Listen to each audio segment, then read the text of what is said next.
அடுத்த முக்கியமான ரொம்ப முக்கியமான கேள்வி சார். கொங்கு பகுதியில ஒரு சர்வே ரிப்போர்ட்ல எப்பவுமே வந்து பிஜேபி அண்ட் ஏடிஎம்கே வந்து டாமினேட்டட் ஏரியா கொங்கு பெல்ட்ங்கிறது. அந்த சர்வேல ஏடிஎம்கே வெறும் 36% வாங்கியிருக்கு. டிஎம்கே 11%. விஜய் டிவிகே 42%. சீமான் 11%. As per survey. இதை நீங்க எப்படி பாக்குறீங்க? சார் விஜய் பத்தி மட்டும் பேசலாம். நான் வந்து ஒரு வாரத்துக்கு முன்னாடி நான் போஸ்ட் போட்டேன்.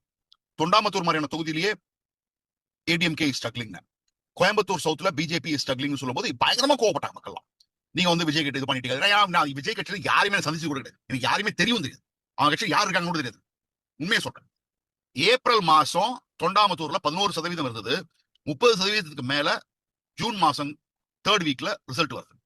அதே மாதிரி கோயம்புத்தூர் சவுத் நகர்ப்புறங்கள்ல இருக்கக்கூடிய அனைத்து இடங்கள்லயுமே நீங்க யோசிக்க வேண்டிய விஷயம், அதாவது நகர்ப்புறங்கள்ல இருக்கக்கூடிய அனைத்து இடங்களும், அது வந்து கொங்கா இருக்கட்டும், சவுத்தா இருக்கட்டும், டெல்டாவா இருக்கட்டும், சென்னையா இருக்கட்டும், நார்த் தமிழ்நாடுவா இருக்கட்டும், எல்லா இடங்கள்லயுமே உங்களுக்கு ஒரு முக்கியமான விஷயம் நடக்குது. விஜயின் ஆதரவு பெருகிட்டு இருக்கு.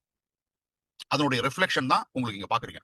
அதுவும் கேவியட் தான், இதெல்லாம் ஓட்டா மாறுமா கேள்விக்குறிதான். ஆனா அனைத்து கட்சிகளுமே விஜய ஒரு சீரியஸ் பிளேயரா எடுத்துக்க வேண்டிய கட்டாயத்துக்கு நீங்க வந்துட்டாங்க.